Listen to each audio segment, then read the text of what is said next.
aku jadi perwakilan universitas di Bandung itu cuma 1 orang. Keren. Tepuk tangan semua, tepuk tangan. Jadi Unibi pernah menjadi satu-satunya perwakilan di salah satu event yang diselenggarakan oleh Kemendikbud. Masih main gitu emangnya? Pasti dong Pak. Masih. Ternyata masih. Harus ada mainnya, kalau nggak nanti stres.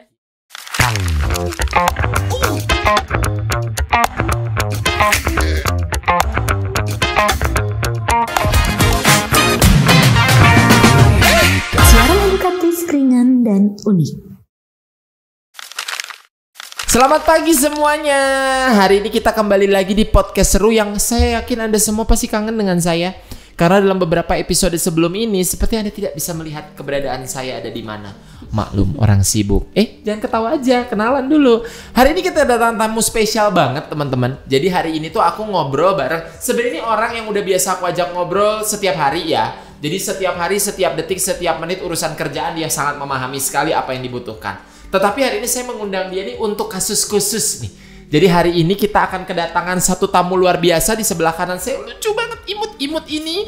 Ini adalah salah satu dari lulusan terbaik angkatan wisudawan Unibi sebelum ini. Tepuk tangan dong semua. Luar biasa banget. Namanya Evelyn Austin. Evelyn, kenalan dong. Kamu tuh dulu dari prodi mana? Terus sekolah di Unibi masuk tahun berapa? Atau apa aja yang kamu mau kenalin? Mau single, janda, dan seterusnya juga boleh, silahkan. Oke, sebelumnya makasih loh Pak. Iya, sama-sama loh nak. Sebelumnya kita udah ketemunya di lain tempat ya, sekarang ya, ketemu benar. Kenalan lagi lah ya, mungkin boleh juga. Kenalin, nama aku Evelyn. Aku masuk itu tahun 2018. Oke, di mana kampusnya? Harus penting nih di highlight ini. Udah jelas ya, di Unibi tercinta. Gila, luar biasa. Unibi tercinta kan ini cinta banget sama Unibi. Terus Fe. Aku lulus tahun 2022. Yes. Dan puji Tuhan dapat jadi salah satu mahasiswa terbaik dari 7 prodi. Widih. Dan Eva ini datang dari prodi manajemen teman-teman sekalian. Sekarang saat ini juga masih berkarya di Unibi loh sebagai salah satu tim atau anggota tim dari Pusat Inovasi dan Inkubator Bisnis. Gimana Fe, sehat? Puji Tuhan sehat. Sebetulnya pertanyaan basa-basi aja karena aku selalu bisa melihat keadaan Eva dalam keadaan sehat setiap harinya. Sangat terlihat sekali karena kita satu ruangan ya, luar biasa. Fe, aku mau nanya tapi hari ini bukan sebagai PIB nih. Aku mau ngobrol-ngobrol soal gimana ceritanya kamu bisa menjadi salah satu lulusan berprestasi mengingat bahwa bentar lagi kita wisuda, Fe. Jadi kayaknya asik nih ngebahas ringan tentang wisuda dan lulusan-lulusannya yang kayaknya nanti pasti ada lulusan terbaik lagi nih angkatan ini. Tapi aku mau tahu dari perspektif Eve nih.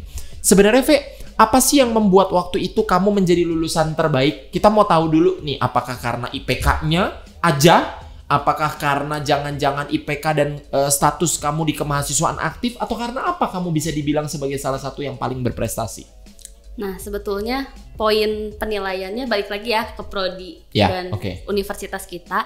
Cuman kalau misalkan dari yang udah dialami nih Pak Bim, aku memang salah satu yang IPK-nya tertinggi di angkatan. Dia pamer saudara-saudara. Itu salah satu kebanggaan ya. Bisa menjalani 4 tahun dengan IPK yang pasti tinggi dong. Gitu di antara teman-teman. Dan aku pribadi memang cukup aktif di kemahasiswaan. Di organisasi aku menjabat sebagai wakil ketua umum di EXMA. Wakil ketua himpunan gengs ternyata dia dulu. Itu jadi ada beberapa kegiatan organisasi yang aku ikutin juga. Mungkin itu salah satu aspek penilaian ya. Berarti artinya sebetulnya untuk menjadi seorang mahasiswa berprestasi itu gak harus diukur dari akademiknya doang gitu ya. Tapi akademiknya iya, non akademiknya juga harus bagus gitu ya. Betul. Fe, aku mau nanya, sebenarnya apa sih tipsnya sampai akhirnya kamu bisa tetap aktif di organisasi kemahasiswaan, tapi di lain sisi kamu juga memiliki kemampuan akademis yang oke? Karena kan biasanya kalau kita lihat orang yang punya kemampuan akademis kupu-kupu. Cenama katanya kuliah pulang gitu katanya. Atau misalkan yang aktif banget di organisasi, kunang-kunang, kuliah nangkring lupa belajar. Jadi biasanya nggak imbang nih antara nilai akademis dengan nilai non akademisnya. Tapi kenapa kok kamu bisa imbang? Kamu wakil ketua himpunan iya, kemudian kamu juga dapat IPK bagus juga iya. Apa sih tipsnya buat teman-teman?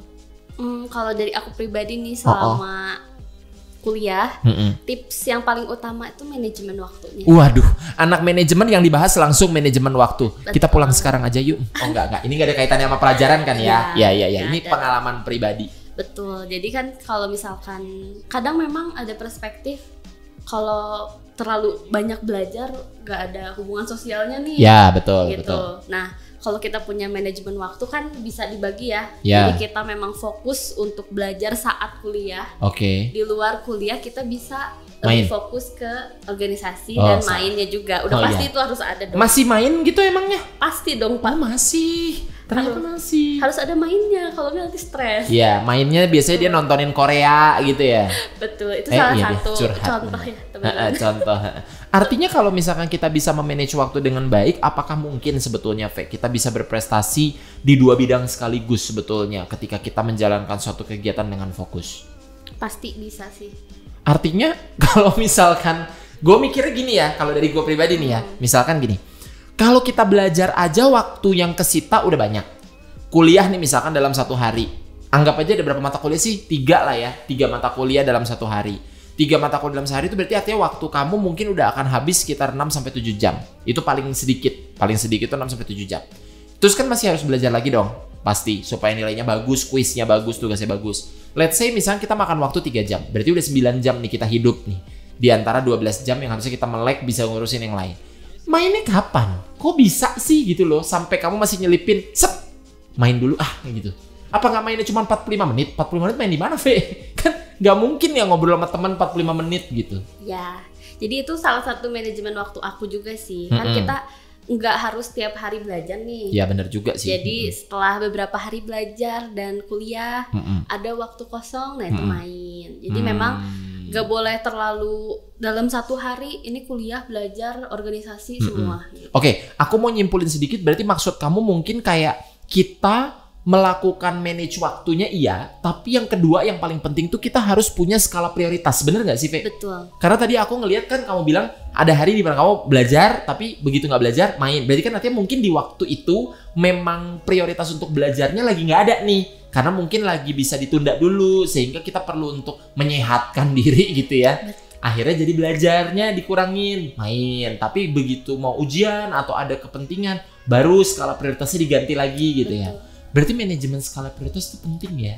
Iya penting banget sih Pak. Karena selain berguna untuk kita selama kuliah nih, setelahnya pun kan kita kerja ataupun buka bisnis itu kan perlu ya manajemen waktu dan prioritas itu sendiri. Oke. Kalau Eve sendiri ngelihat apakah ada pengaruh dari pola didiknya Unibi terhadap kesuksesan Eve sekarang?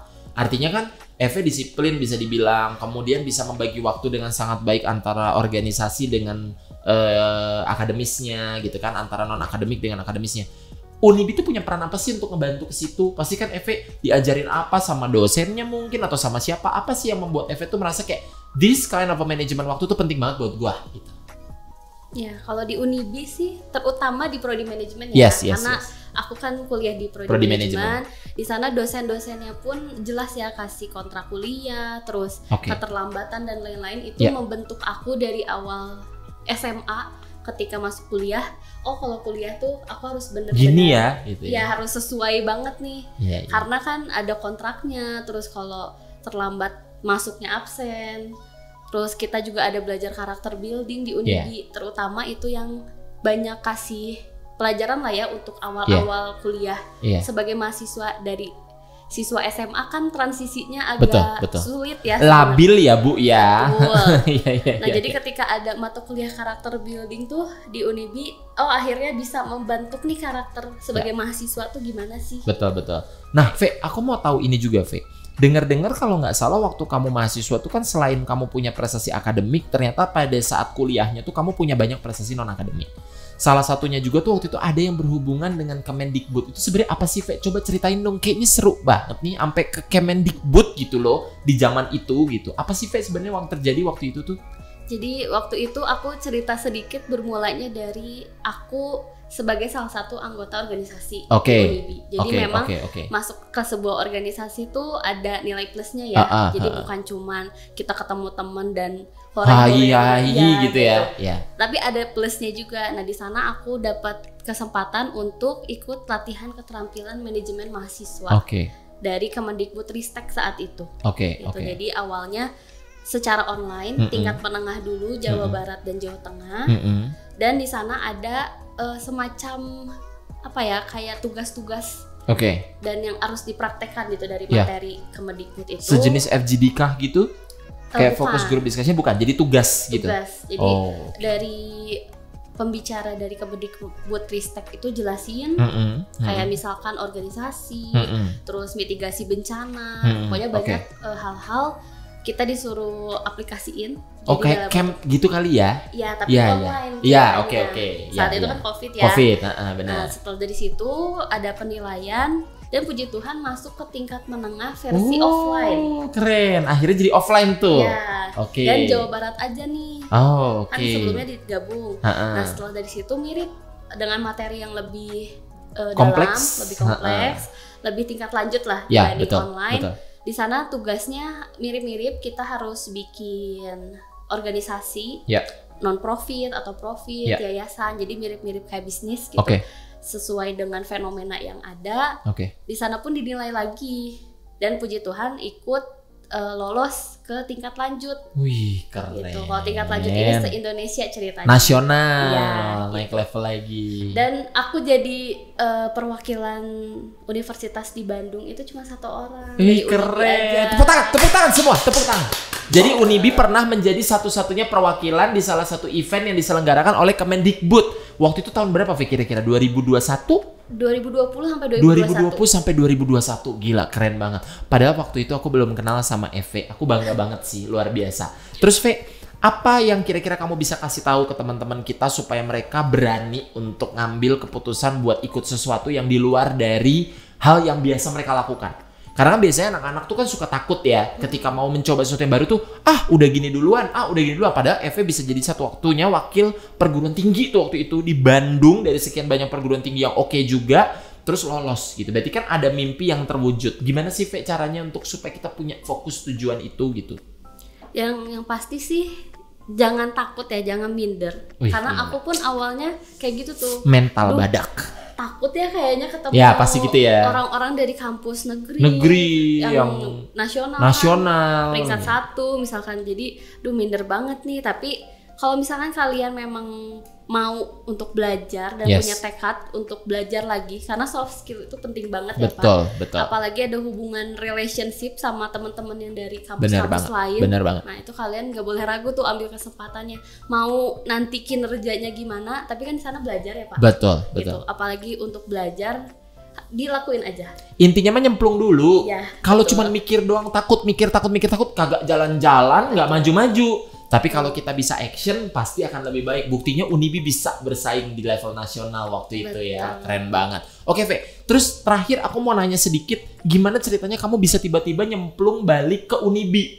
Akhirnya kita ketemu teman-teman sebagai satu tim gitu loh. Kenapa kamu tiba-tiba tetap stay di Unibi dan masuk ke dalam suatu divisi yang namanya Pusat Inovasi dan Kompetitor Bisnis? Apakah kamu merasa relate dengan spirit hidup kamu? Atau apa gitu kan? Mungkin orang mau tahu gitu. Ya, ini aku bisa cerita sedikit sih. Iya. Yang banyak juga boleh. Kita punya waktu 20 jam hari ini. Jadi, aku karena mungkin darah prodi manajemen banget. Gila, ini ngomongnya udah susah ini levelnya nih, berat banget nih.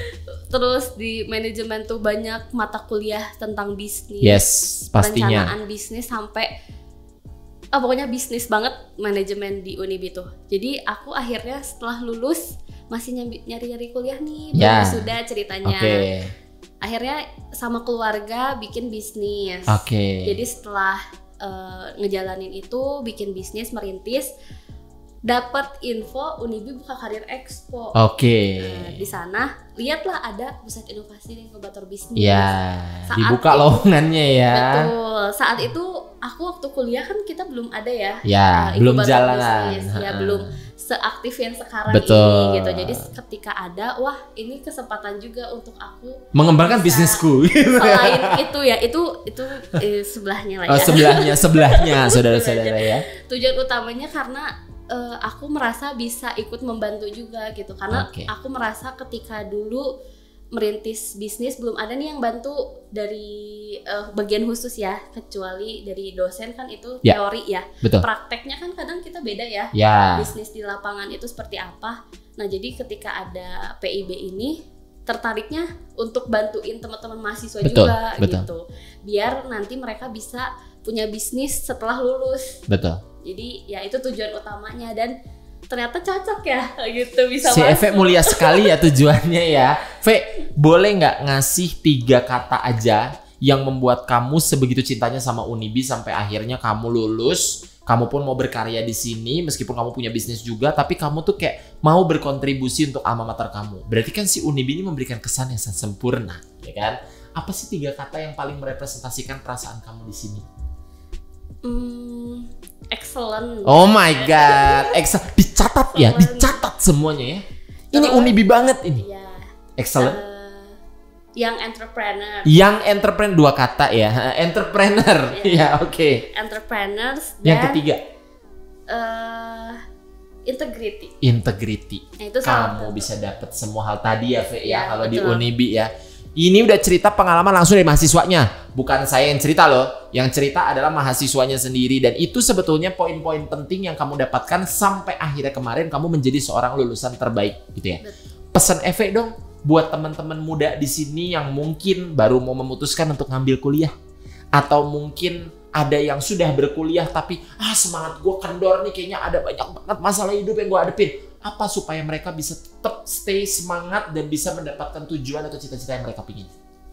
Yang pasti satu tips dari aku, harus ingat terus tujuan awal. Luar kalian biasa. Mau kuliah. Aku mau nangis, dalam banget bahasanya. Iya, bukan untuk diri sendiri aja. Oh, bukan untuk diri sendiri doang. Bisa jadi tujuan kalian kan untuk orang lain ya. Jadi jangan dilupain tujuan awal karena perjalanan kuliah kan 4 tahun tuh singkat tapi nggak singkat ya. Iya, gimana itu maksudnya? Jadi singkat atau lama, Bu? Singkat. Oh, singkat nggak singkat gitu ya. Jadi terasanya mungkin kayak singkat tapi lama gitu. Iya, betul. Ya gitu selama 4 tahun ini.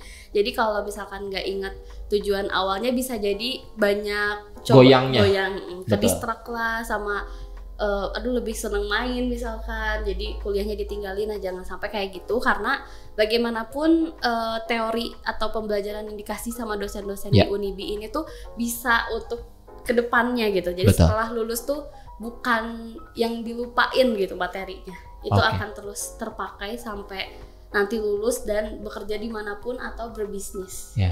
Intinya jalanin aja yang benar.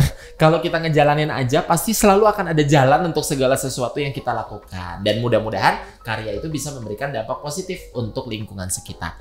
Terima kasih Evelyn sudah hadir pada podcast kita pada siang hari ini. Keren banget nih kayaknya. Kayaknya kalau teman-teman misalkan mau cari tahu tentang Evelyn lebih lanjut gitu ya, atau mungkin mau cari tahu tentang Unibi-nya lebih lanjut, atau jangan-jangan mau cari tahu tentang PIB Unibi-nya lebih lanjut, teman-teman bisa visit ke semua media sosial yang kita punya. Teman-teman bisa kunjungi www.unibi.ac.id atau teman-teman bisa kunjungi Instagram kita di @unibiofficial. Kamu bisa cek semua informasi tentang Unibi yang membuat kamu bisa jadi lulusan keren seperti Eve dari Prodi Manajemen angkatan berapa sih, Ve, tadi? 2018, baru lulus banget nih. Jadi kalau mau jadi kayak Eve, bergabung bareng sama Unibi. Siapa tahu teman-teman bisa mencapai cita-cita seperti yang Eve dapatkan. Goodbye semua, kita bertemu lagi di podcast seru, siaran ringan, edukatif, dan unik yang akan ada di episode selanjutnya. Dan kayaknya episode selanjutnya kita mau bikin episode khusus deh. Kita tunggu deh nanti si sutradara mau ngomong apa ya. Kira-kira kayaknya episode khususnya seru nih.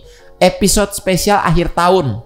Itu juga hasil dikomporin sama temennya ya, saudara-saudara ya. Jadi kita lihat episode apa yang akan keluar. Goodbye, sampai jumpa di siaran edukatif ringan dan unik berikutnya. Dadah. Goodbye. Bye.